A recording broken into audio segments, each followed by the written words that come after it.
A very warm welcome to the participants. Welcome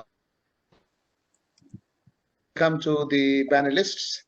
And I take special care to welcome Madam Shamla Gopinath, previous former Deputy Governor of RBI. We feel privileged. She is participating today in this webinar. This is the fourth in the CAFRAL webinar series, which we have hosted in the recent times after the COVID period, during the COVID period. Previously, we did one on credit risk assessment, and then we did another one on a framework for the assessment of financial crime and terrorist financing risk. And we did yet another on the draft guidelines of RBI on securitization. We purposely split this draft guidelines into two different blocks, and we are delivering two separate webinars on this. One we did earlier, a few days ago, on securitization, and this is the one we are doing for sale of loan exposures. And we have with us very distinguished panelists. We have Mr. Ajibar Diwanji. He is the national leader of Ernst & Young's financial services practice in India. He comes with a wealth of experience. He has been at the forefront of Ernst & Young's lot of initiatives, 15 years of experience, and his focus includes banking and financial service. We have with us also Bahram Vakil is a founding partner of AZB and Partners, and he was also, many of you may know, he was a member of the Dr. T.K. Viswanathan Committee on Bankruptcy Law Reform constituted by the Ministry of Finance and Bankruptcy Code 2015. He was also a member on the UK Sena Committee Working Group on Foreign Investment in India, SEBI Subgroup on Regulatory Guidelines for Redeemable Non-Convertible Preference Shares. You have the speaker's profile. You can take a look at that as we progress. We also have Mr. Sunil Srivastava, former Deputy Managing Director, Corporate Accounts Group of State Bank of India. He was responsible for the corporate banking requirements of large corporates. He comes with varied experience in State Bank of India across different business groups. We have also with us the interim director of CAFRAL, Mr. Chandan Sinha, who was the former executive director. He worked in the area of financial markets, financial regulation, banking supervision, and a host of other areas. So once again, a very warm welcome to the panelists and to the participants. I would stop here, and I would request Mr. Sinha to initiate the discussion on this first, and then we will go over to the speakers who would make their presentations for 10-15 minutes each, and then we'll have a question-answer session, 15-20 minutes each. Thank you. Over to Mr. Sinha. Yeah, once again, a warm welcome to all of you. As Mr. Panda mentioned, this is the second actually. We could have done the the securitization of the MBS one with the loan delivery in a one particular one, because I think it runs very similar. Both are sales of loans. One is specific, the other one was specific to mortgages. Of course, there are other assets as well which behave, or are sold in a similar manner. And this, of course, is to do with corporate loans. And if you look at the recommendations, I find that more or less they run on very similar lines. You need to have standardization, you need to have a sales platform, you need to have special entities, initially at least to encourage the activity. You need to have regulatory changes, and of course the ultimate aim is to broad base the markets, the participants, because you need more people to get involved. And when you actually do it, marketization actually ensures actually wider participation, because the availability of the data itself becomes visible to everyone, and standardization ensures that everybody is there on a level kind of playing field. So very similar, but the challenges are, of course, would be very different here in respect to corporate loans. And I think sometime back, I think Madam Shamla Gopinath was mentioning that, after all, the borrower, actually what happens to the borrower, whether the borrower has a role or it doesn't have a role, or whether its consent is there or not. But I guess it's separate here. Of course, a corporate would be a very different kind of a body, and there probably you have retail, mostly retail people at the back end. So they would, I guess, would be a little indifferent, as long as, they are serviced very optimally. If they are serviced, I guess it should be all right, and no undue risk is there for them in the process, but possibly there could be some. So I would actually maybe stop here, because I think we have limited time, and hand it back to Mr. Panda to initiate or invite the first speaker. Thank you. So, as I said at the beginning, we will have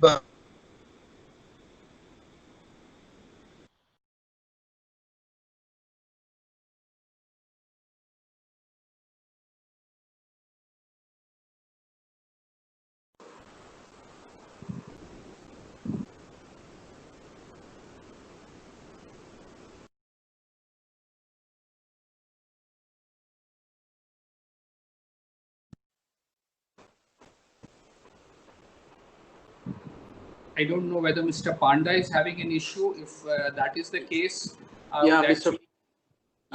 Panda. I would invite Mr. Abhishek Diwanji to actually initiate the discussions on this. Thank you, Mr. Sinha, and thank you, Mr. Panda, too. As usual, it's a complete CAFRAL audience, as I see. As always, I have addressed many of CAFRAL's conferences. What I will miss this time, of course, is the return gift which I normally get. But but the price for that, of course, is to be able to sit in the comforts of my home and talk to you. So thank you, and some very quick observations. I've got 10 or 15 minutes to talk about some of the observations of the sale of loans. Now, I had the pleasure of being on the committee along with Mr. Vakil, and when I read the report in detail over the last 2 days, I realized that this is not an exact reflection of what the committee talked about. I think this is more about setting the rules of how loans can be sold from a regulator's perspective, rather than setting up a whole infrastructure. And I think what the committee recommended was setting up of a proper loan trading platform and etc., which this current regulation does not deal with. So what does this regulation really do? It basically opens up a few obvious and a few newer nuances which need to be discussed. And I would like to go one by one and talk about a few things in a general fashion, more from a practitioner point of view, and maybe other speakers will deal with their own aspects. But if you look at it, this basically covers, it defines what a lender is, and it says that the lender in this directions are people either who are banks, NBFCs, small finance banks, does not include ARCs in particular. Though ARCs have been dealt with quite separately under a separate section under stressed assets treatment. So it does define as to who the lender is. And as it does not define actually to a very great extent as to who the investor will be. And that is a little sparse as to who can really invest. And in various parts of the guideline, various explanations are given. For in some form, we see a sporadic name of an AIF coming up for standard loans. And in terms of distressed loans, it comes over regulated entities can buy. So there are sporadic instances in the circular or in the draft guidelines which basically talk about who can invest, but it's very clear as to who can sell. It's only banks. It is small finance banks. It's NBFCs, including HFCs. So these are the people who can really sell. Then it goes into a whole slew of requirements, which talks about what is the governance that is around it. And if you look at it, it basically talks about existing loan arrangements can be sold. First of all, the existing documentation should actually have the conditions and enablement to sell. If there is no enablement in the existing documentation, permission from all counterparties, including the borrower, is required.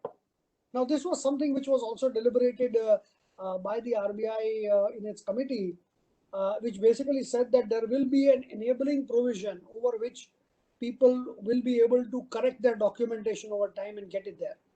And a timeline was given over the 3 years to actually achieve that over time.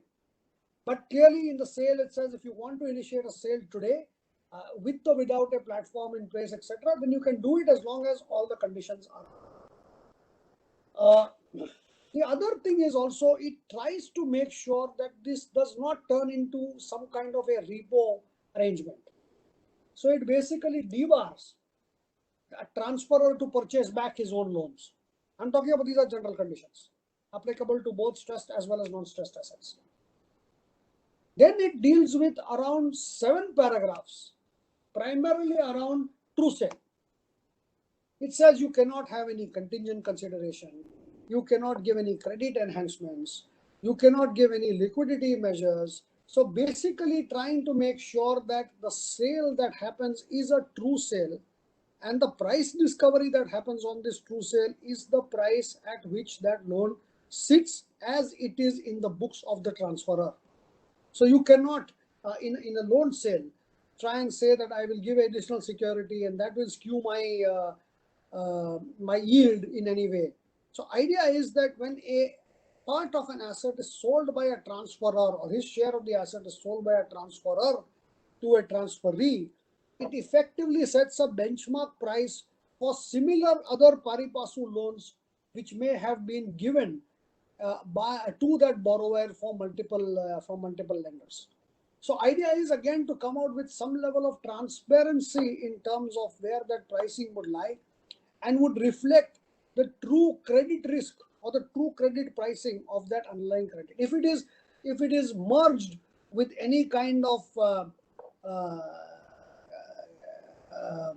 credit enhancement of sorts, then it distorts the yield. One will never get the right picture. It will become an OTC type transaction. So here the idea is also that we keep on, as we do more and more transactions, try and create more and more benchmarks. It seems to be the objective. It also says that beyond specific requirements, you cannot give too many reps and warranties. You can give reps and warranties based on as-is situations. What are the as-is situations that exist? Today you can give warranties, but you cannot say I will protect you against a future credit loss, because then that becomes a credit enhancement. So that is something which is not allowed. I'll quickly move on. It also basically puts down paragraph 19 to 21, puts down some key rules regarding how one can still be a service provider for that asset whilst not owning an economic interest in that asset. So what does that mean? It means that you are given a loan, you know all about that customer. You would want to continue to be providing and servicing that loan while the credit risk is something that you have sold in the market. That's permissible. It needs to be an arm's length transaction. There should be no recourse beyond a fixed obligation to collect. You cannot provide liquidity support. So as and when you recover the money is when you actually go and pay that person. If you do not recover the money, you do not pay. Hence, you are not taking any underlying credit risk. So that is extremely important in this. So the rules that the RBI seems to form, and as usual, I think the RBI has, in my view, gone over prescriptive in terms of rules, which basically says that it defines exactly what needs to be done. Then it actually gets further over prescriptive in paragraphs 22 to 27, where it basically talks about the kind of due diligence and the MHP criteria that has to be met. So it basically says that the minimum holding period criteria, as defined in the definitions, you have to meet that criteria, and there is a whole paragraph which is devoted to what is the minimum holding period. So idea again of a minimum holding period is that if a bank has given a loan, the project risk should be undertaken by the particular lending institution which has originally given the loan, and thereafter, when it becomes a cash flow mechanism, he has the ability to monetize that, and that monetization can then happen in the external market. All you are doing is releasing the cash for your own liquidity management. So idea again of minimum holding period is that the initial project risk, which was assessed by the original lender, should be mitigated to a great extent before the minimum holding period ends. Then it also says that there have to be board approved policies in place. There needs to be a due diligence done. It is very clear that the due diligence cannot be outsourced. And many interpretations of that. I personally think that you can use experts who know the asset much better, to use their services to assess what the asset is like, but the onus of the credit risk is something which cannot be outsourced. So I have been discussing with a lot of people who've been saying that, oh, are you trying to say that due diligence cannot be outsourced? I don't think so. I think due diligence can be outsourced.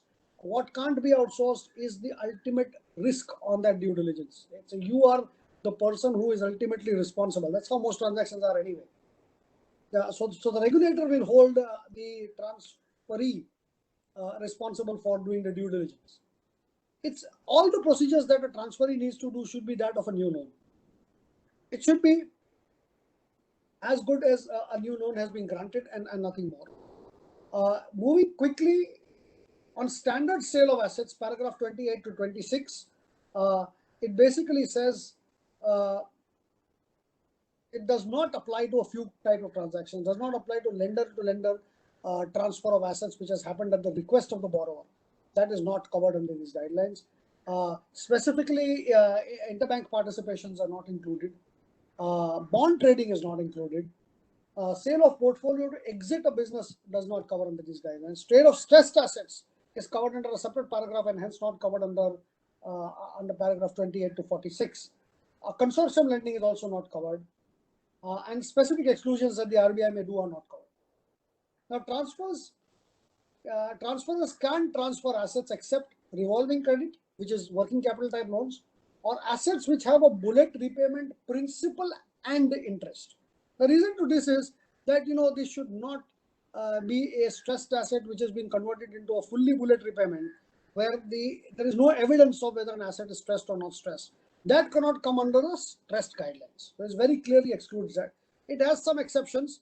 For example, agricultural loans for up to 24 months bullet, or trade receivables for up to 12 months bullet are excluded, but those are specific exclusions. But the philosophy is that anywhere where there is demonstrable risk, stress cannot be identified, you can't do it. Capital adequacy is very stringent.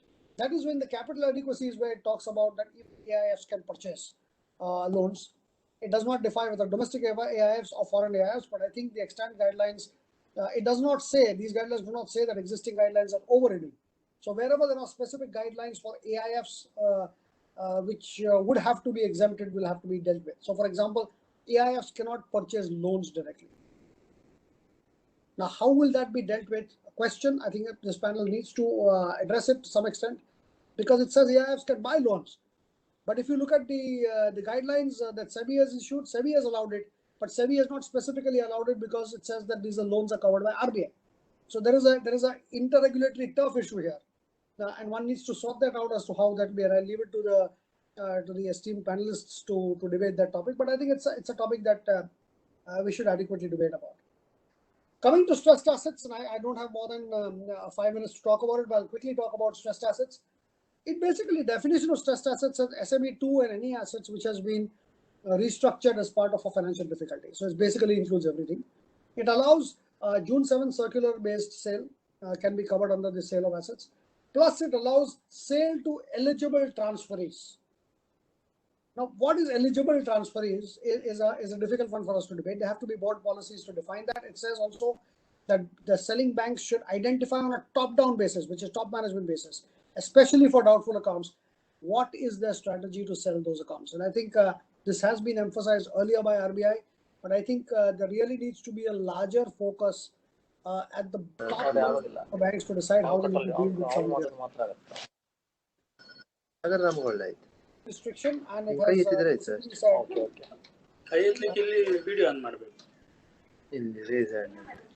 hello. We need to mute. We need to please go on mute.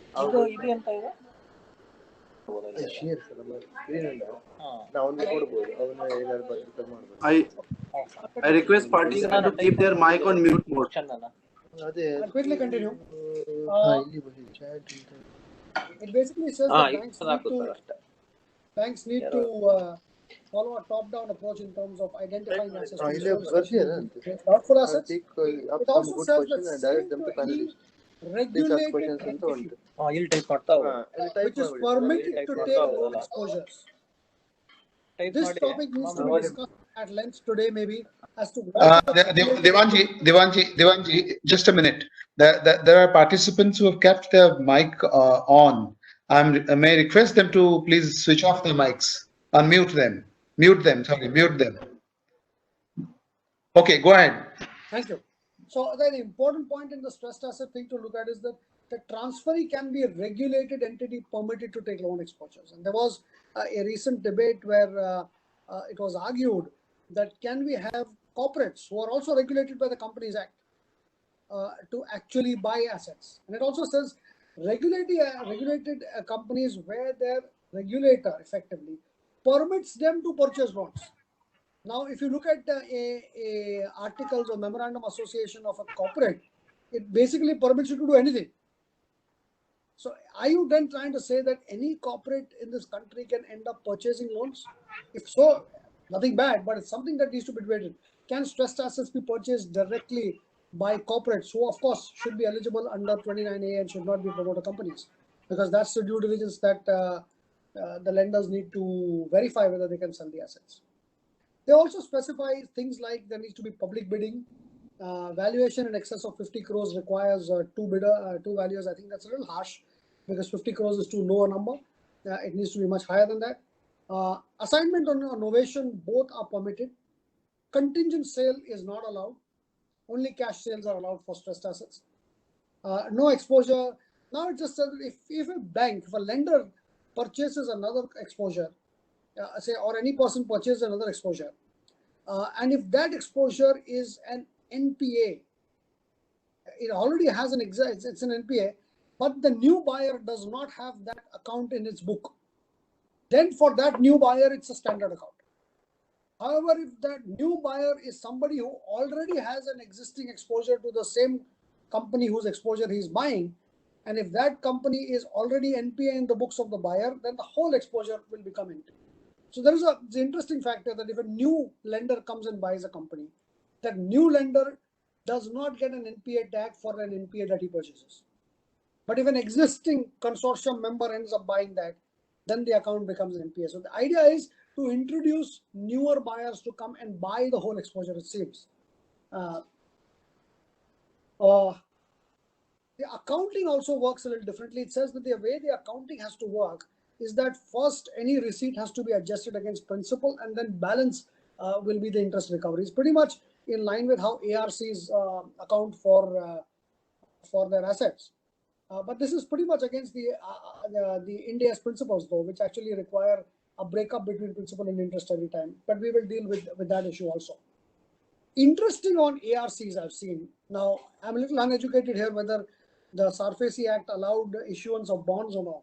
But this circular says that ARCs can actually buy stressed assets, not only for cash, but for PTCs or against bonds also. I've never seen an ARC issue bonds, but that's an interesting fact.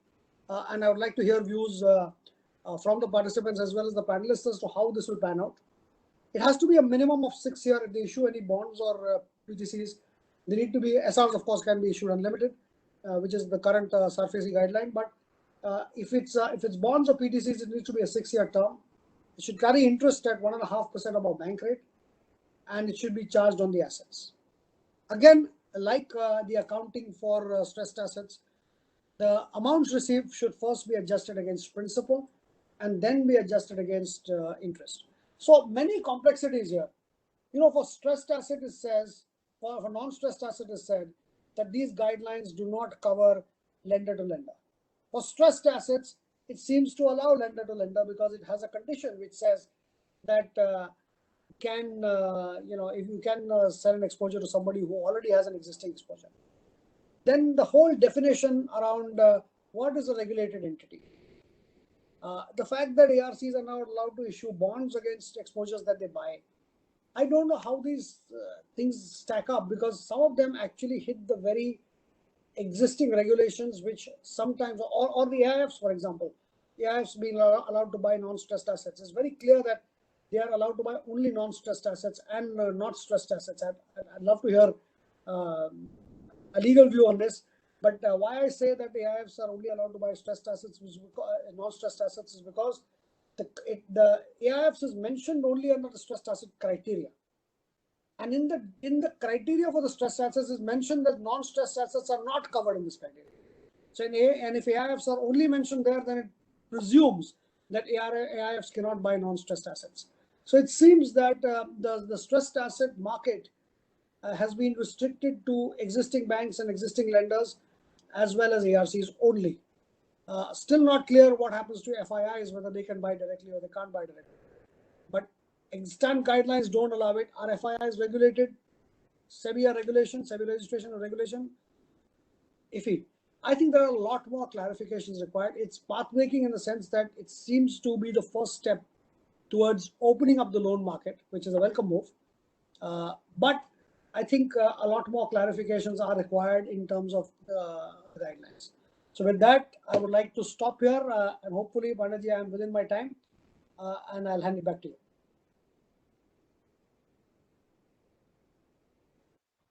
Thank you, Mr. Dewanji. Very interesting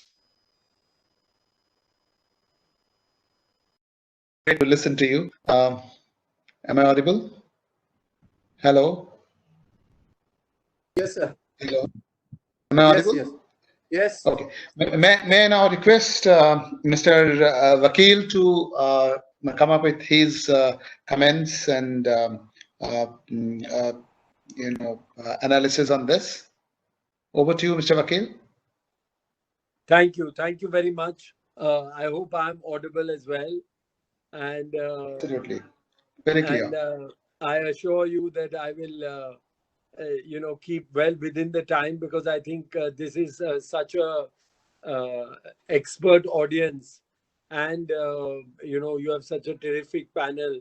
So I will leave it for the Q&A for the specific questions. Abhisar has already given a fantastic overview, and I just wanted to highlight 3 or 4 issues which he has touched upon. And the first one is this very vexed issue: for any market that you're trying to create, you need buyers and sellers. And I think there should be complete clarity on who the buyers can be, who the sellers can be. So I would definitely request RBI, I'm sure that's their intention, that this should be made free of doubt. And Abhisar has already touched on the points that, there is some vagueness. I don't think RBI had in mind that all companies would be included. I think they probably meant financially regulated, and that's why the wording is where the regulator allows you to buy loans. But better to have clarity. If there is gray areas, it's only good for the lawyers. So I don't think that should be the case. And as our task force had recommended, that the de facto monopoly of the ARCs, certainly they are a very important player in the game, and whatever added mechanism and efficiencies should be brought in, but they should not be the necessary mandated gateway. And especially in today's atmosphere, thanks to this unfortunate COVID crisis, which is across the entire globe, I think we certainly would welcome the capital, uh, both debt and equity, and especially in this area. So I do hope that there is complete clarity that the other players are welcome. So who can be the investors? That body should be clarified once and for all. And then whether the it comes through, there was, I think, some talk in the press that there may be through SEBI a special sit fund, and so that there are some checks and balances, or whether RBI permits it through this. I mean, that's best left to them, because I understand that this we are talking about loans, and that falls in some ways more in the purview of RBI rather than SEBI. But that should be left to the decision makers. I'm only saying open it up to as many players as possible, because right now, from a country perspective, it would really be helpful to allow whichever investors, and India continues to be one of the jurisdictions that people are extremely keen on in this space. And therefore, we should certainly allow them with whatever checks and balances we need. And I think on the flip side, you have to have sellers as well. I think who can sell is pretty clear.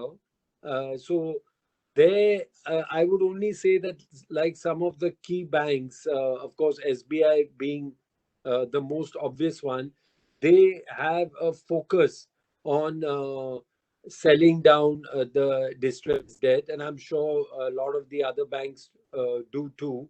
So this again should be focused on, and there should be a push for this, because without that there won't be a market. Without buyers and sellers, there won't be a market. So whatever push there can be and clarity there can be, I think that would be very helpful. Then I'll move to the second one, which of course is close to my heart, being a lawyer. Is we the studies we did in the task force showed that in all the jurisdictions,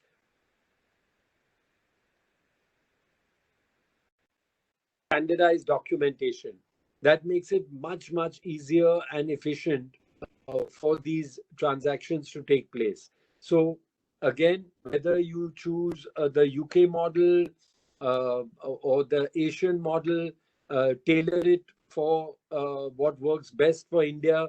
But I think standardization would help greatly.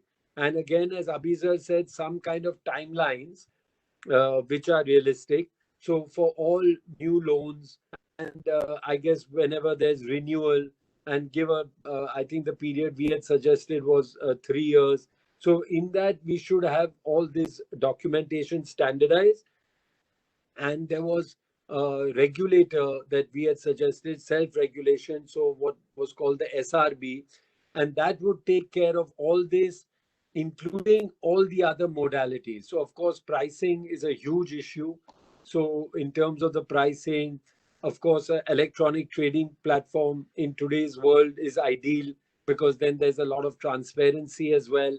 So if that could be looked at, and then a kind of central loan contract registry, so that it's much easier for the players, and information is critical. So a bit like the information utilities that have started in the bankruptcy process. So just like that, so that the asymmetry between borrower and creditor is also flattened.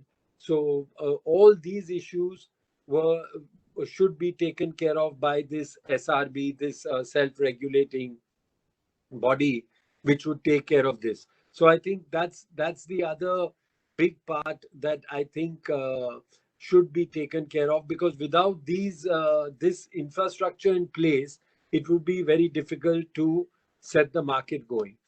Then the next one is the point on which is very well known, is the issue on stamp duty and registration. And aside from the costs of stamp duty and registration, there is also a huge nuisance value, especially for foreign investors. So, and you can imagine, in fact, COVID amplifies that, because today to get this kind of, registration and stamp duty done is extremely difficult in the midst of lockdown. But we are, as a country, turning more and more digital. I think we have the capability more than any other country. We certainly have the skill sets. So ideally, we had suggested that there should be no stamp duty. I understand this might be, a bit too idealistic, and it's also, a state subject. So, but so I don't know how practical that suggestion is. It would be terrific, because I'm sure the cost to revenue analysis would show that the cost far outweighs the revenues in this field. But if not, then certainly standardized once again, because the idea is to make it simple and efficient. So it cannot be that again you have this arbitrage like we have in several other areas, where you go running to a particular state just because the stamp duty cost is going to be lower. And there are all these artificialities created. So if there has to be a stamp duty, let it be a standard rate across India. So that was one. And then, of course, again, for registration, because that again is a complexity which, if it can be either simplified, and ideally, I think again through a digital platform. So I think these were the key issues. I just wanted to point out that I think the infrastructure should be put in place either prior or certainly simultaneously, because otherwise we won't get there. And once again, I think IBC was a perfect example of that, and it needed much more, because you had to set up a brand new regulator and a brand new set of professionals, and we still managed to do that within a very quick time frame. So the SRB and the Central Loan Registry can certainly be set up, and the documentation, also the standardized documentation, it's all certainly doable. So it should be done. And finally, just to reiterate once again, the complete clarity on who the investors can be. I would only urge RBI to look at it in the broadest possible terms, with all the checks and balances.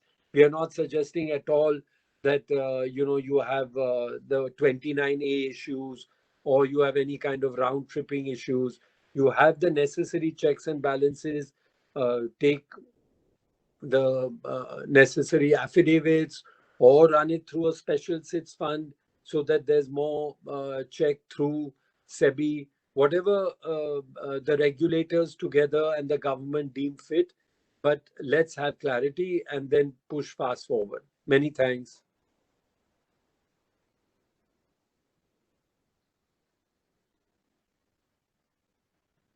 Back to you, Mr. Panda. Oh, thank you. Thank you so much, Mr. Vakil. Now it's the turn to listen to a practitioner. Hello? Am I there? Thank you, Mr. Panda. Yeah. So it's now turn to listen to the practitioner, Mr. Sunil Srivastava. He has spent such a great length of time with the State Bank of India. So it would be really very interesting to listen to him on his comments on this draft guidelines. Over to you, Mr. Sunil Srivastava. Thank you, Mr. Panda. Coming after an accountant and a lawyer who have been members of this task force, I feel that the opening batsmen have actually laid down the innings. I'm only a last night's watchman, let's put it that way. But yes, I would say that it's the guidelines are welcome step in the natural progression of the credit markets in this country. Because having been with the public sector banking system for almost close to 4 decades, the public sector banking system has issues which were largely focused on growth of the book, the assets and the liabilities, and the entire focus was misdirected, and perhaps income was seen as a derivative of the book size. That focus has to change. Thankfully, it has over the last few years, post the AQRs, etc. And the banks are more and more careful now. This era was led by a lot of opacity, a lot of information asymmetry. You had a couple of arrangers, and you had large underwriters, and therefore the rest of the banking industry followed what the larger ones did. There was inadequate appreciation of risk. At the same time, we have had various regulatory changes coming up where you have, exposure limit, sector, industry, single borrower, group borrower, etc. But in that context, while I agree with what Abizar and Behram has laid down as various issues on the accounting and legal side, and I have a few of them of my own, we have to be prepared for, the investment cycle when it begins in this country will require a lot of amount of money. And there we have to be prepared for, actually, nobody has the ALM to give a 15 or 20-year loan. We've seen this in the past. The banks have committed their mistakes in the past. We've also seen the IBC, well, its foundations are very well laid out, but it has its own successes and failures. And most of the guidelines that we are seeing today, and my practical experience tells me that of the 12 earlier cases, we have yet to resolve a few of them. And out of the next 35, there are no buyers. So when we are looking in the context of the draft guidelines, let me preface it by saying that it is for 1, large loans, 2, retail loans, and on a grid of performing and non-performing and stressed. Now, in the context of the country's requirement going forward and the need for larger and larger investments, no single bank will be able to actually meet the requirements. So, taking the syndications out, the consortiums and syndications out of the sale of standard assets as per Chapter 3 of your guidelines, I have not found a reason, convincing enough, because most of the syndications are led by a few banks. While it is very welcome that there have been suggestions on standardization of documents, and I'll dwell on it separately, the fact of the matter is we waste a lot of failure on account of covenant shopping amongst various bankers in a multiple bank arrangement, on account of different documents and on different pricing. The spreads have been changed unilaterally. So therefore, even any recognition of the asset quality or rectification or restructuring, even resolution for that matter, has been a problem in this market. Now, if we need to get over these problems, we need to standardize a lot of things. And this is an opportunity which the guideline is very well intentioned, very pious intents, but the devil is in the detail. And it is an opportunity to actually lay down the foundation for a structure. And the closest thing that comes to my mind is RBI leading the structure on NPCI, which has become an institution today. This is a time to not only create the platform, but also create the institutional framework around that platform. So what I found missing in the guideline is the institutional architecture. And that is very, very important if you're going to deep dive into the details. Now, on a few more issues, standardized documentation, benchmark pricing has not been talked about. Now, you cannot have cannot have the perception of risk and the pricing without relative to any without any relation to a benchmark. At some point of time, we'll have to bite the bullet and come at a benchmark. Now, which way it will come, God knows. But most importantly, in a banking system which is very comfortable with rule-based rather than principle-based, I think these rules will have to be made applicable, and they should be known in the individual judgment of any bank. We are still in a state of progression. Gradually, we may get onto a principle-based thing, but at the moment, if we are looking at introducing this loan trading, I would expect that most banks would be expecting a rule-based transition rather than other things. So, given that background, a couple of things which on the platform, and as I mentioned, that while you're creating, there's a facility, a servicing agent, it should be a facility agent, but that facility agent, it gives us a huge opportunity to actually aggregate data on the performance of the loan, the trading of the loans. So while you are linking the transferor and the transferee with the servicing agent, I think linkage of that, based on my experiences outside India, to a more, the entire ecosystem. Like for instance, you can access your GST data, you can access your MCA data, you can access your prepayment data, and you can create a history on which you can yield can be calculated, reference to a benchmark pricing. Now we may not have it immediately, but at least we should lay down the foundations for that. So I find a couple of things. Now I'll come to some of the operational matters which have gained my attention. One is that it says that the transferor cannot purchase a loan exposure after fully or partially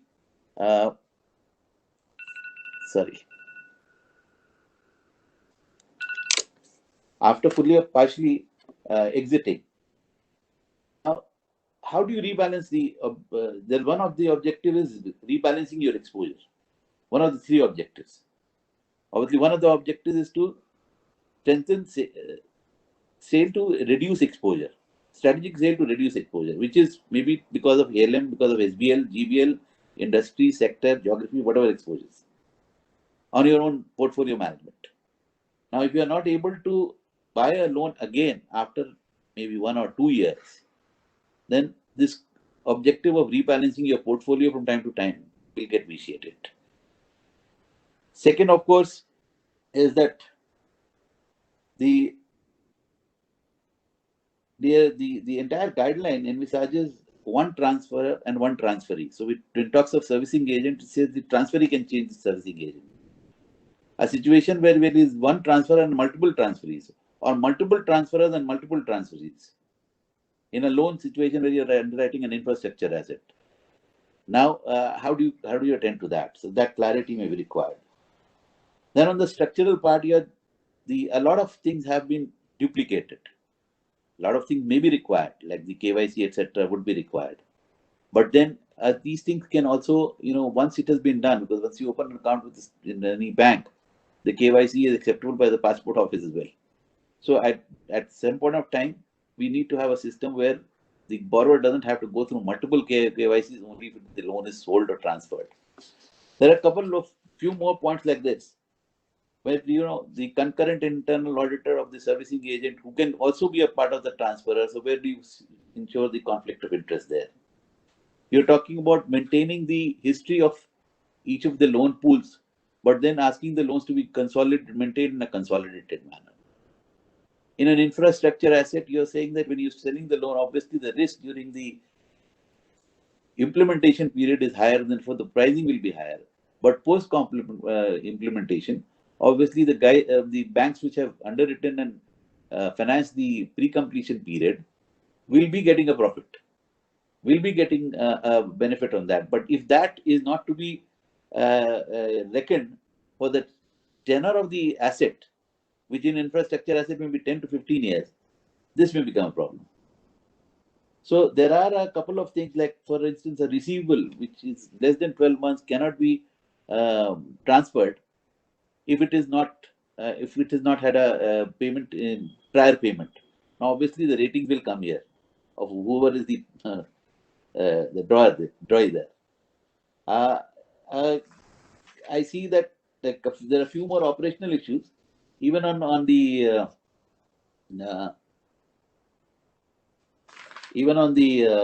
there's a clause 69 where this says the commitment of the ARC to redeem the security shall be unconditional and not linked to the sale of the assets. Now that will also this is either the pricing will be deflated, because one of the bones of contention between the banks and the ARC has been the valuation, and the valuation guidelines, the discounting rate that have been used, that have made the difference. So some amount of standardization may be required to kickstart the process. Clause 69C also mentions that the SRs cannot be for more than a period of 6 years, but later on, anything which has not been redeemed in a 5 or 8 year period is taken as a loss in the RC. So there are inconsistencies there, but the moot point that I would like to bring about here is that this is a great opportunity to actually build a platform for trading of loan assets. And therefore, let us look at a larger picture. Let us create an institutional framework which takes care of the standardization of the documents, the benchmark pricing, the security trustee, the facility agent, and the legal framework which facilitates faster and more expeditious transactions rather than what we are facing now, as an alternative to the present system.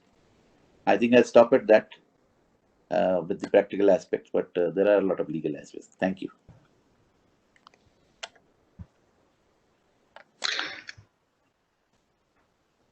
Thank you very much, Mr. Srivastav. Thank you for your comments.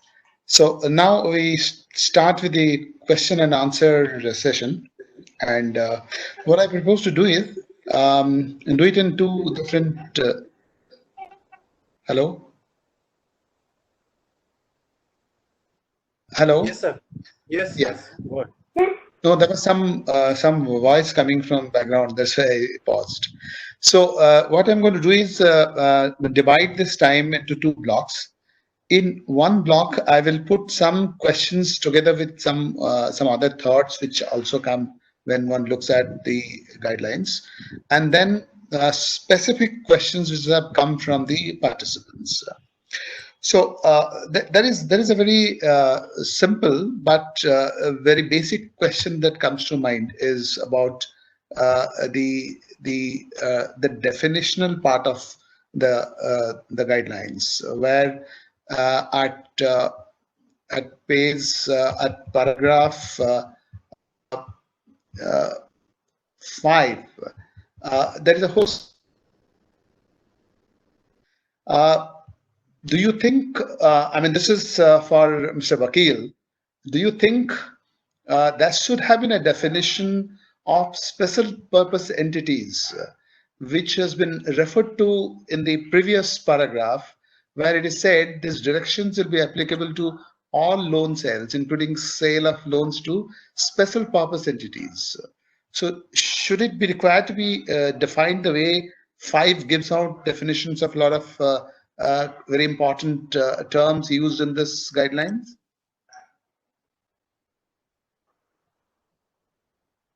Mr. Vakil. Yes, I think definitely that would be beneficial, because clarity is always good. So it would be better to have a definition.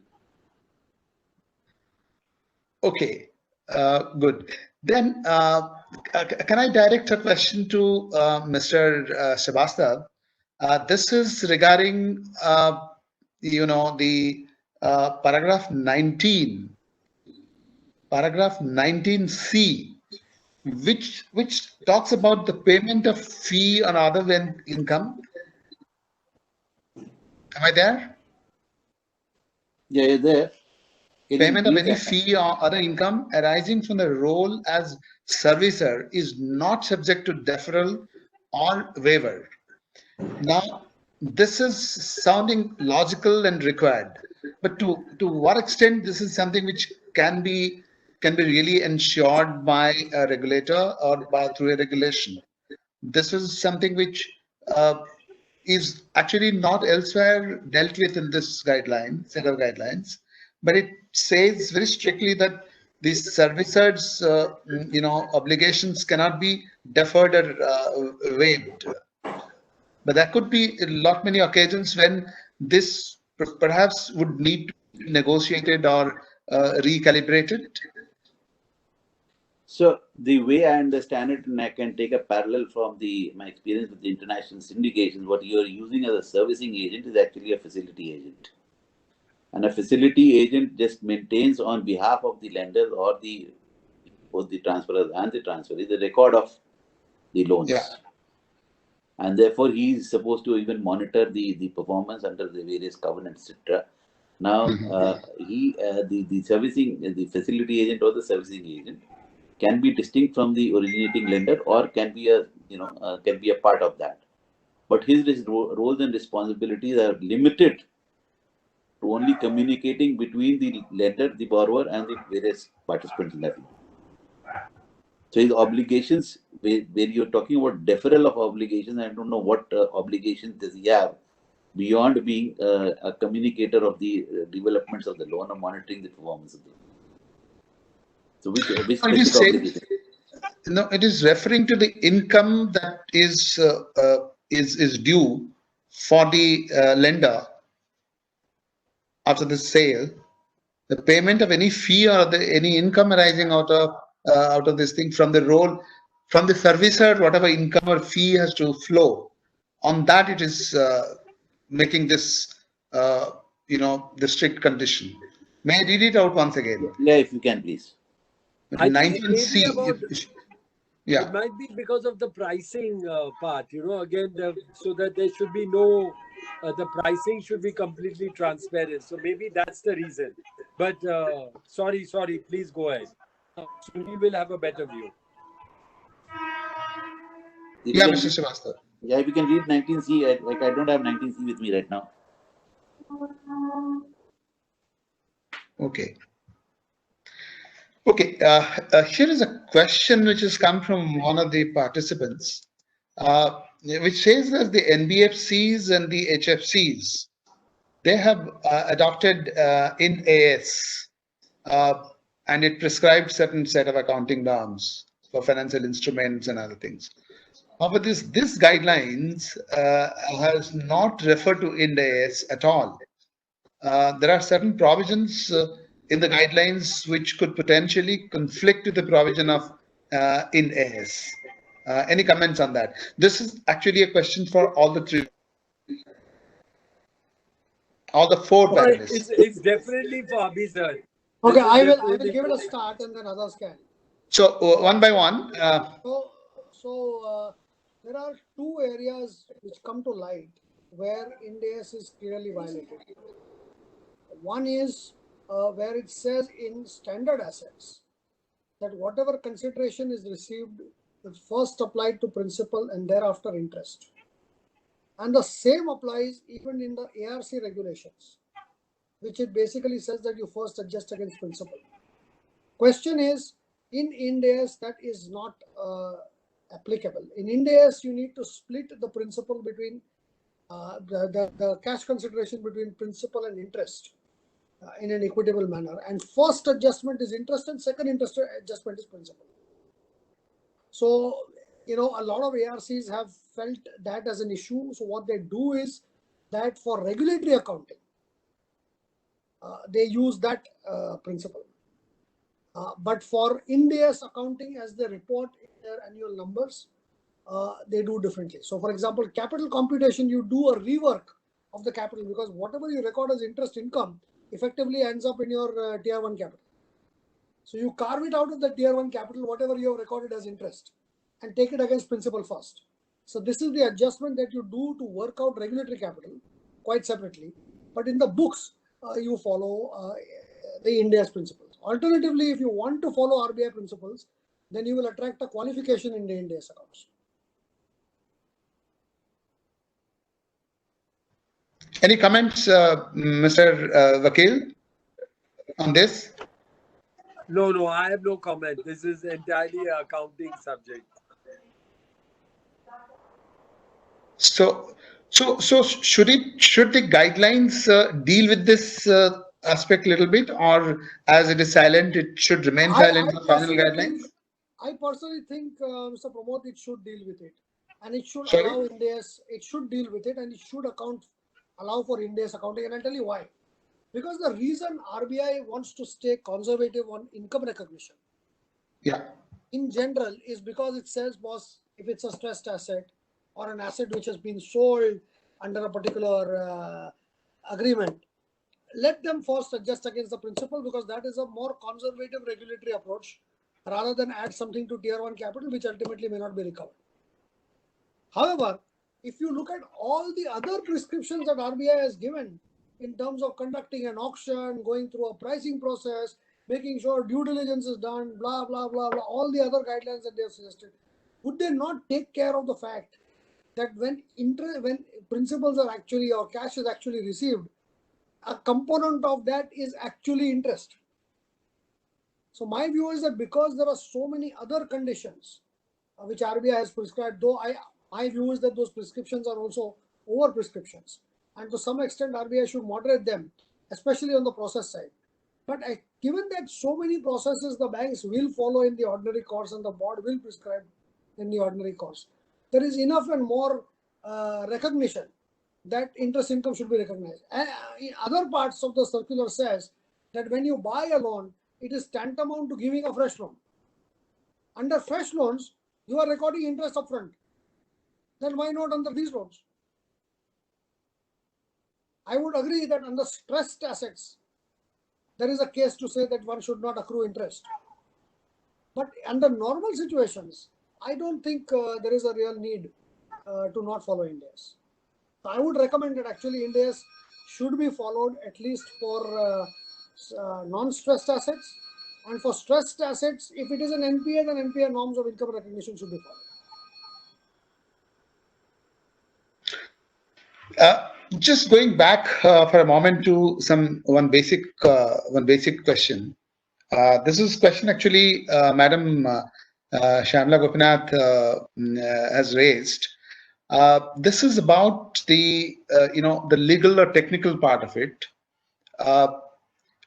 This guidelines, of course, is at one place it does mention. I'm not immediately able to refer to that, but it does mention about the consent of the borrower having been taken or needs to be taken for undertaking these transactions. So, but the guidelines is not explicit, not saying when it should be taken. The reason why Madam mentions it, and I'm also reiterating that, is the fact that many lenders in the past, while selling loan assets and while facing a question about the borrower consent having been taken or not, have responded to this by saying that our original loan contract is provided for this from the very beginning. The question is whether this guideline does contemplate a situation where this consent should be taken at the time of sale, or it actually implicitly refers to the existing practice, which in a sense means that the consent has ab initio been taken. To kind of scale up this question a little bit, whether specifically there is a need for taking the consent at the time of the sale. This is particularly very critical because there have been a lot of court cases. Mr. Vakil also can come in this. There have been a lot of court cases where the courts have come down quite heavily on financial institutions, saying that your conditions which you have imposed on the customers, they have been quite onerous, or they have been quite sort of fine prints, and the contractual relationship between the borrower and the lender have been not that of real equals. So you can't say that initially you had taken a consent and that consent was in fine print, and therefore the borrower or the customer has nothing to say. So these things are there in the background. So against all these facts, what's your viewpoint? I mean, this is open to all the panelists. Yeah, so I think, as Abhizar will also confirm, this was heavily debated in the task force meetings, and it's a kind of balancing act. There's no question that the borrowers, you should have their consent. And I have to say, globally, the practice is that it's in the standardized agreement, and that's why once again I re-emphasize that it's crucial to have this standardized documentation. And so it will be there. We recognize that at that point the leverage is very much with the bank rather than the borrower, because he needs the funds. But that's the reality. And if you make it too onerous, if you put this situation which you were suggesting, where at the point of the sale or prior to the sale, then again, the process will not be smooth at all. It will, case wise, and then again, this time the leverage is completely the other way. So, and it is not international practice. So, we had certainly suggested that it should be in the standard documentation for sure.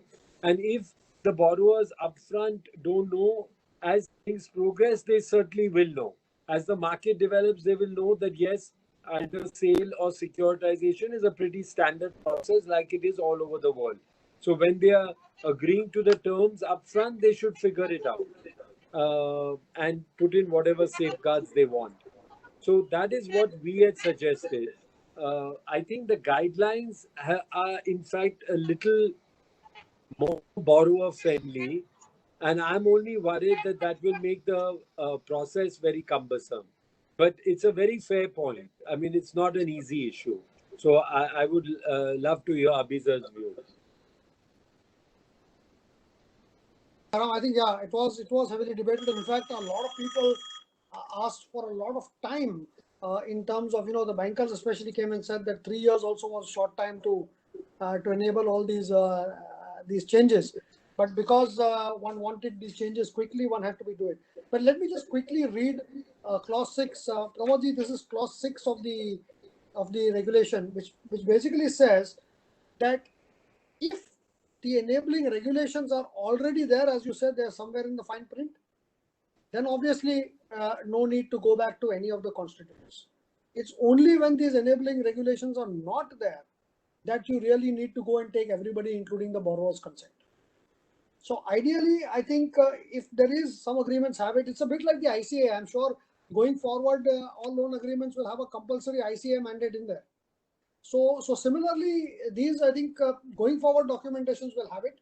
We were suggesting in the report, actually it is suggested that in a phased manner, depending on the amount of exposure, banks should actually proactively talk to their customers and get this clause included right now itself, so that a sale of loan can actually happen. So this is where it stands today. Maybe Madam, if she has a very specific query, we can certainly answer that. Mr. Panda, if I No. can come in. Madam, go ahead, please. I'll follow you. No, Sunil, y'all are the practitioners and y'all know better. I know I do agree with both Bairam and Abhizar.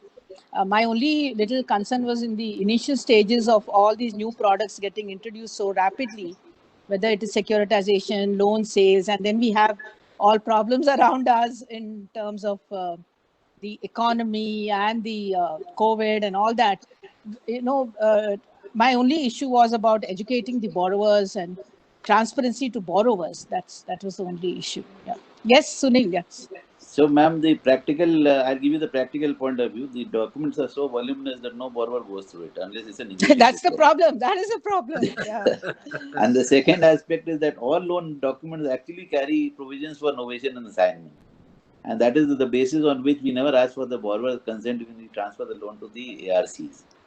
So, but globally, to add to Baran's point, there is a concept called negative list, where you cannot transfer the loan without the consent of the borrower to a certain set of bankers which he doesn't want to have a relationship with. Oh, okay.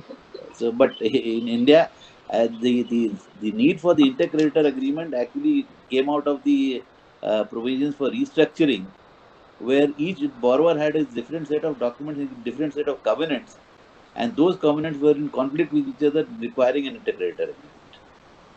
So that is where standardization of loan document, which has been spoken about by Ram and Abhizar both, is an absolute necessity. Yes, I agree. But Madam made a very important point that therefore we are moving more and more from relationship banking to transactional.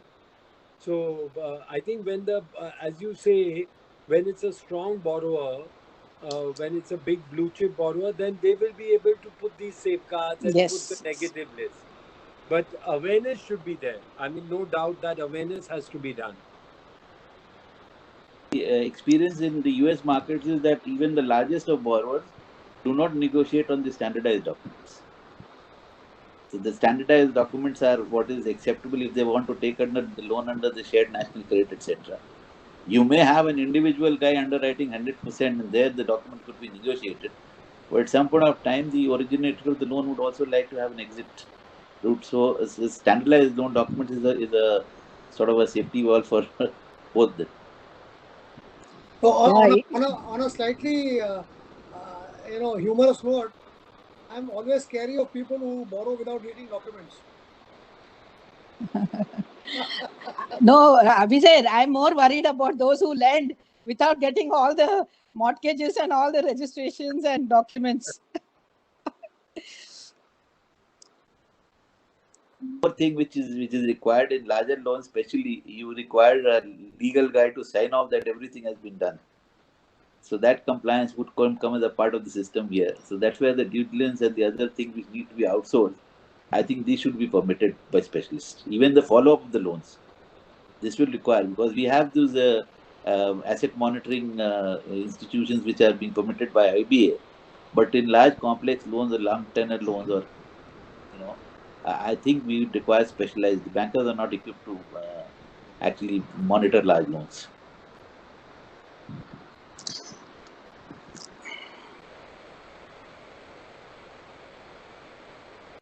This question about this, that's an interesting question. It talks about the data dissemination. The guidelines talks about the price discovery. So the participant wants to know, rather I would frame the question this way. Is it required that the guidelines talk a little bit about how the data dissemination should take place? What is the mechanism, etc., so that the price discovery that is proposed is achieved or is possible?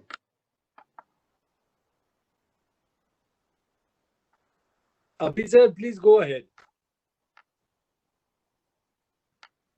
So yeah, so again, this was again something which was heavily debated in terms of information dissemination, and I think that's where Mr. Srivastava's point about having a specialist person on the loan monitoring process comes about, because those people then keep updated information on the company. What has been seen generally is that bankers have slightly dated information with themselves about the company, and that makes due diligence that much more tougher. Having said that, I am quite against RBI or any other agency trying to prescribe what kind of diligence needs to be done. I think as the markets develop and as people feel the need to change sell their loans to manage their own liquidity or their own balance sheets or sometimes their own credit risk, they will have to make sure that they adequately have a department within their businesses which actually do either loan monitoring themselves or they decide to use an outsourced agency to do it. And increasingly, what was expected, and in the report that Behram and me were part of the committee, it was recommended that there needs to be an agency, could be within the bank or could be outside the bank, which will actually do this on a pretty much full-time basis, and that agency, which is a monitoring agency, will be quite distinct from the lending function. So I think there was a need, or there is a need, to strengthen up this function if the loan sales are to be a reality, because the diligence that they will have to go through will require a much more current and much more relevant information than what currently bankers have. So if I may come in there, if you look at the loan trading platforms which are available in the US or perhaps in the UK markets, they are very comprehensive. And each borrower, nobody is given spoon-fed information. The entire information related to a particular corporate is available that side. So whether it be the 10Q or 10K filings for the or for that matter their liens or legal proceedings, etc., it's all available along with research reports, their balance sheets, and each of the loan has an identity protocol which is maintained. So transferability becomes easier. The security trustee is an institution where the transaction becomes easier. The legal part is also there. So most of the information with our increased focus on digitization in this country, a lot of triangulation of data can be taken by the lenders themselves if they looked at the GST data, or for that matter, their income tax, or correlate it to the industry parameters or the research report. Now, during the implementation period, definitely there will be a need for an outsourced agency, but for performing loans, I think all these information bases should be available on the same platform. And this platform is like the highway, like the NPCI, which built the highway and let everybody run their cars on it. So this highway should belong to the regulator or to a entity owned by the regulator, where linkages to every possible data source is available, and let the lenders take an informed decision. Obviously, when you're looking at price discovery, what is reasonable for a buyer at a point of sale when he wants to resize his portfolio based on sector or industry exposure will be different from the the consideration which a seller has. So so that price discovery, let it be on the platform. And obviously ratings play a very big role, and linked to benchmark ratings, benchmark pricing, and the performance of the pool, which is reflected by the ratings and the other data. I am sure the pricing would be more transparent. Anyway, there would be some negotiation on the platform itself as well. Bid and offer rates would be there. That is why the transferability of the loan beyond 1 year, I don't think there should be a restriction on that, because then you are actually curbing the market. So at some point of time, we'll have to allow the transferability of the loan, intersay the transferee after a certain hold period, and that is one thing which should be considered. So I only want to add that this is exactly the architecture that the report contemplated, because we also believe that exactly what you just said, that would be ideal, and that infrastructure has to be laid out and created and owned exactly the way you said it.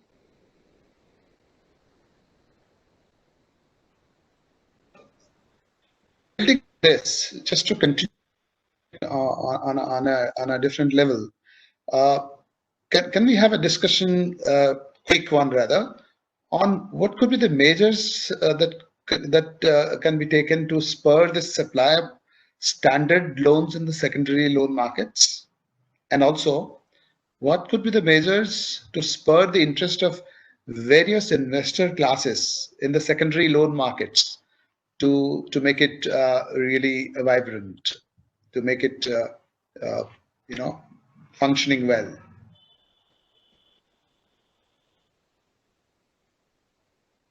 So, I think I just start, but Abhizar and Sunil will definitely have a good view on what do you do to spur supply. I think that's a very critical part of it. And I believe SBI, for example, is very focused on that. But that is crucial, and I'd love to hear what they have to say. On the investment side, I think we are still in the fortunate position that as long as the process is efficient and transparent, there is a lot of appetite, both domestic and international. Of course, pre-COVID, I think I can honestly say India was a top 3 destination for every distressed fund investor. Today, there is distress almost anywhere in the world, so it's more competitive. But still, from what we see from the clients and the work that we do every day, there is still a lot of appetite. So that is, the demand is there. I would love to know on the supply side. Sunilji. So on the supply side, when does a bank want to sell a loan? Obviously, the bank doesn't want to sell a high yield and high performing loan. It's only when the loan is starting to show some signs of stress that either they dress it up or they sell it to the ARC. When they dress it up, again, there is a lot of information asymmetry. There is a lot of information arbitrage. So at some point of time, we have to make the entire process transparent. And this transparency will come because, you will have limited capital for the banks to grow, continue to grow their balance sheet. Right now, the focus, as I mentioned in my prelude, the focus of the entire Indian banking system in the last 3.5 decades, 4 decades, has been on growing the asset side and the liability side without regard to capital, which was never ending. But now that capital is scarce and there is a premium on earnings and returns and efficiencies and income.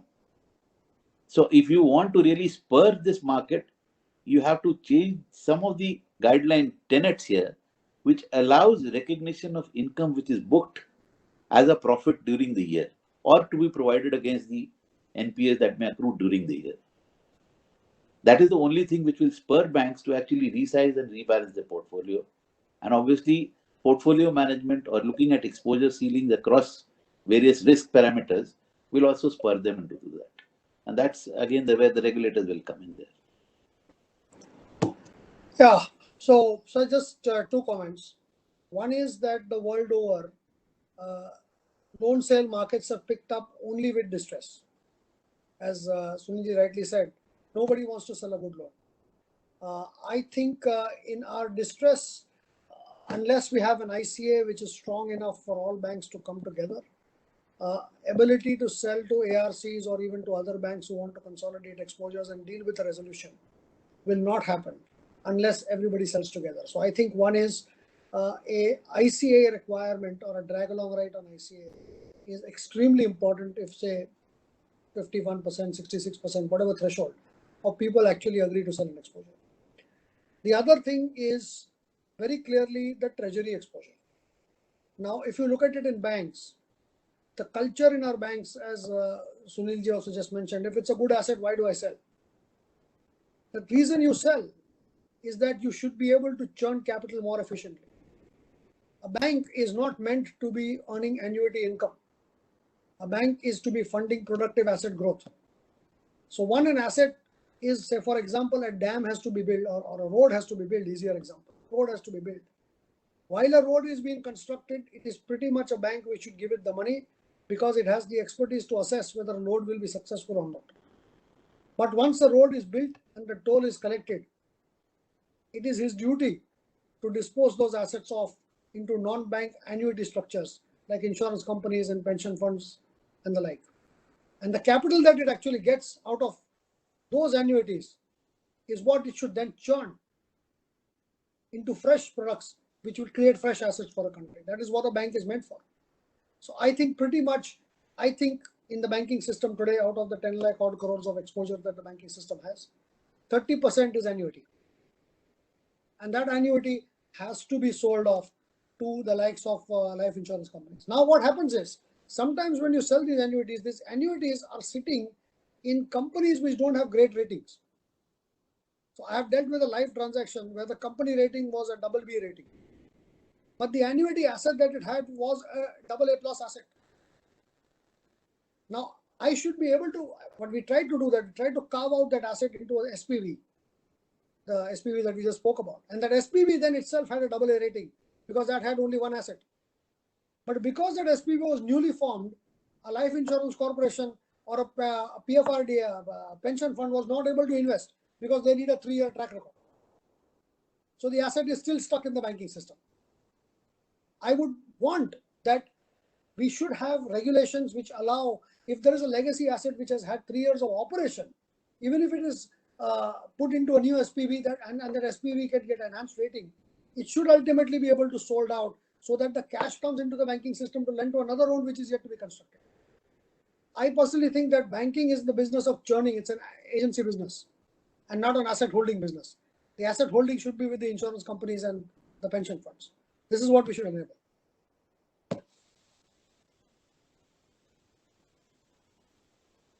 But I completely agree with what Abhiza just said, and that's why we had said that amongst the investors, you should look at trying to include the pension funds and insurance funds. But one aside, I guess there's always two sides to a story. On signing the ICA, I just had a call with a client this morning who said that why is it that the ICA, you have to sign the ICA under these guidelines, because then inevitably the minority will get crammed down. And if you are one of the smaller banks or a smaller investor, forcing you to sign the ICA is detrimental to your interest. So I'm just giving you both sides of the story. That's all. Yeah, but maybe the expectation is that the larger majority banks have taken the right decision.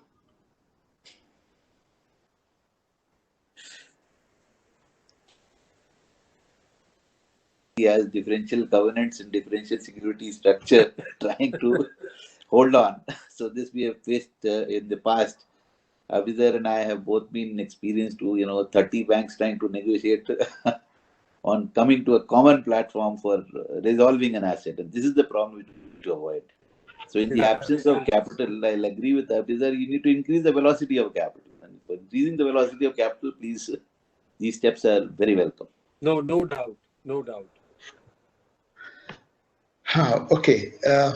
So in the context of related party transactions and also in the context of intra-group transactions when it comes to a financial group or a conglomerate, should the guidelines have dealt with that part of it little exclusively, separately, bringing little more focus on that? Because there could be a lot of complexities in those types of loan exposure sales. Even in the securitization, we have already finished that. So is there any need for the guidelines to address that part of it quickly, briefly, in a more focused way?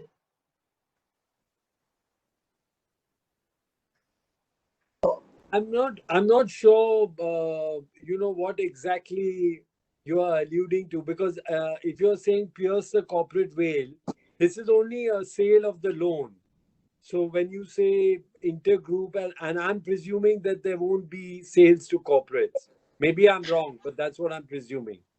So no, what it means is that a lender, which is defined in the guidelines, is doing a loan exposure sale to a related party or to another entity in its own group, which is qualitatively going to be different from a sale to an unrelated party or to a legal entity which is different from the group entity.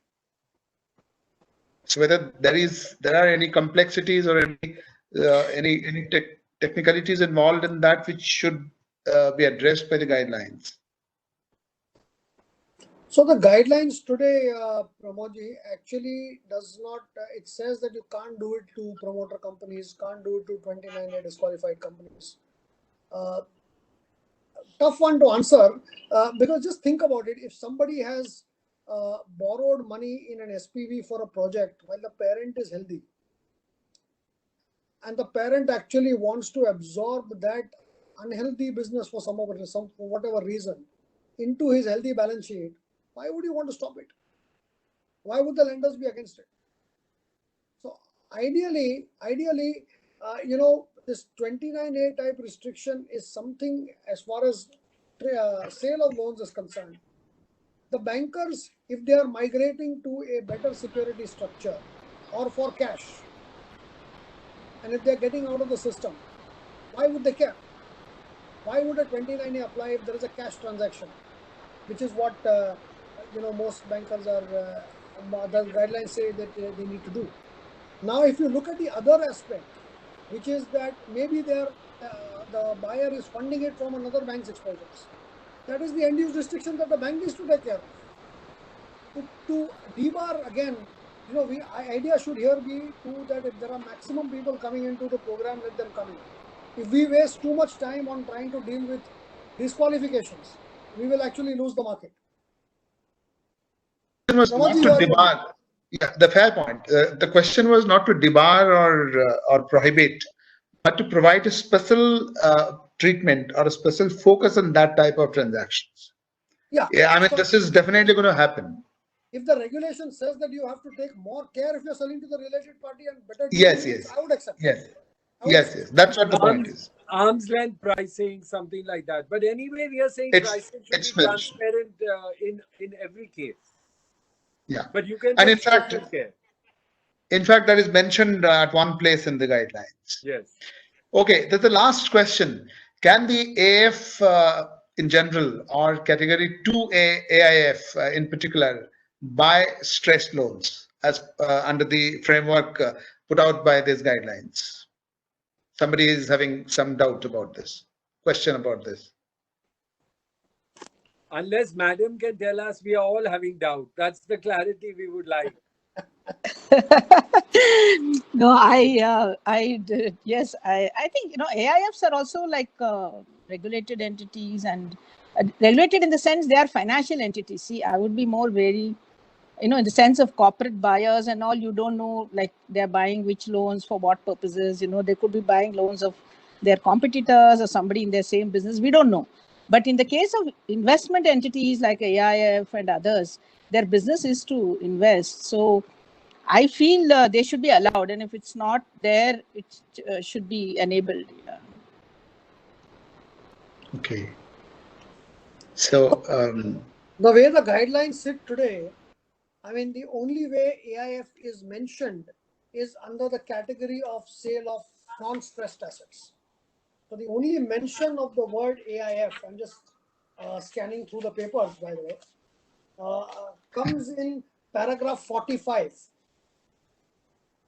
For banks, AIF, the purchase loans will be credited at acquisition cost. Basically, for non-stressed assets, it says that AIFs are included. However, if you look at the start of the non-stressed asset section, it basically excludes stressed assets.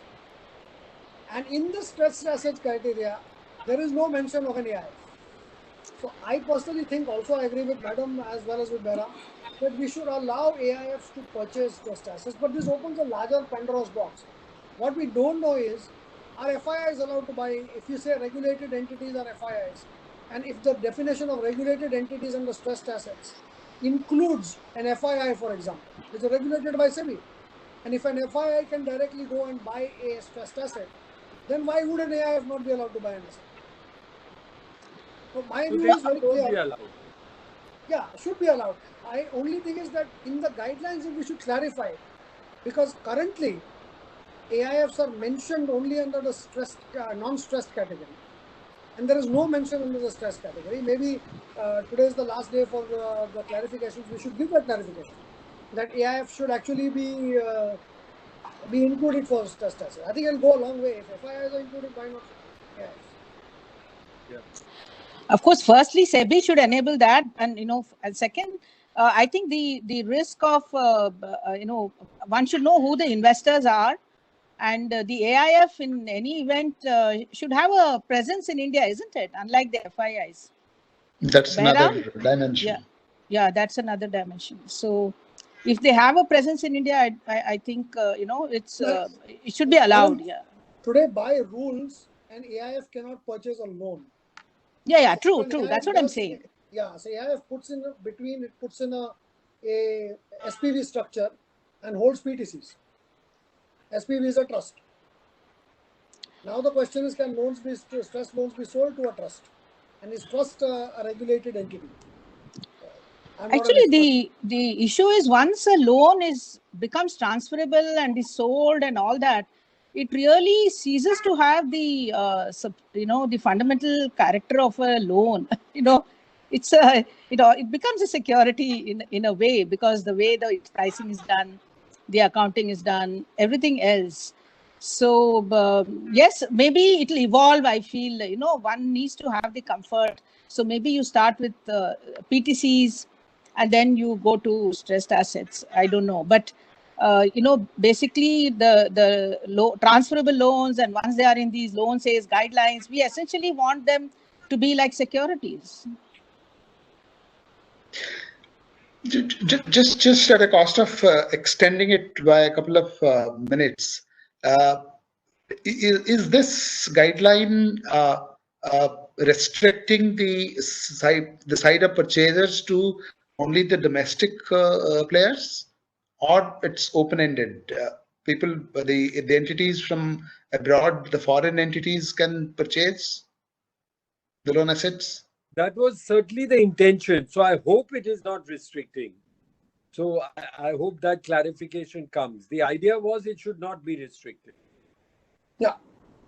The circular is the draft circular is silent on this. Yeah.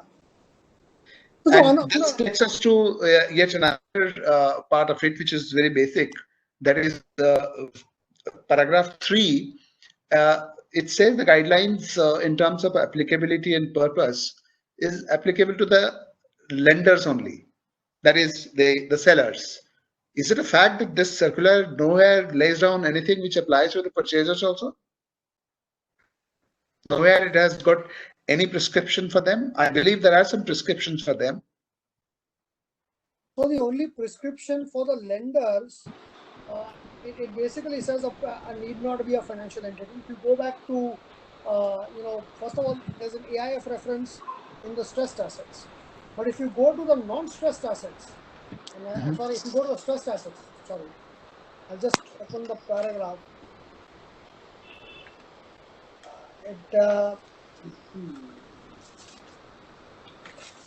The stressed assets, there is a very specific definition of who can buy these assets.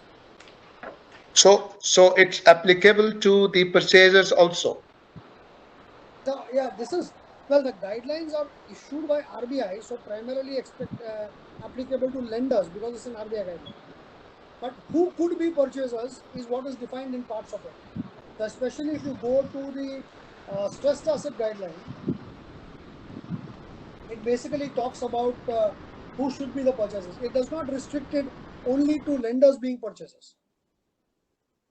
Yeah. So it allows anybody who is a regulated entity whose regulation allows the purchase of loans to be a buyer. Okay. So that's why Madam referred to the SEBI regulations. SEBI needs to allow purchase of loans.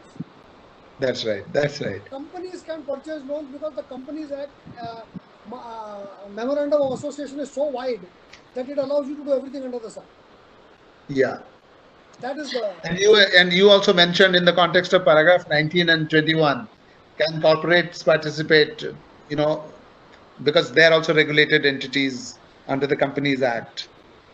So anyway, so it was really enjoyable. No, Panda, just 1 second. I think we just actually, we need to have a lot more comfort with this whole loan markets. The one is, allowing foreigners access to loan market is something which is also, I think Behram will help in explaining this. It's also what is called a market access issue. So should we be allowing foreigners having access to the loan market as against what we are allowing them to have access to the bond market? And definitely we need to give time for this market to develop for both. I mean, particularly I feel for the buyers to have faith in the way the pricing is done, in the way the asset is monitored, the due diligence, the covenants are, and actual, the lenders are not just palming off their problem loans to the buyers while they are still standard in a way. So I think we should give time for this to evolve. Thank you, madam. This is a topic which requires a lot of time. There are a lot of issues, and it was really extremely enjoyable. All speakers, panelists did an excellent job. Thank you very much for coming over and sharing your time. Thank you so much. Thank you so much, Mr. Devanji. Thank you so much, Mr. Vakil. Mr. Srivastav, thank you, and thanks everybody. This is not complete if I don't thank the colleagues at the background, Anup Sakavane, Pushpalata Nadar, and Charulata Ramesh. They have done this work behind this screen, and because of them, we could pull it through. Thank you so much. Thank you, everybody. Thanks a lot. Thank you. Thank you. Thank you so much. Thank you. Thank you all. Thank you.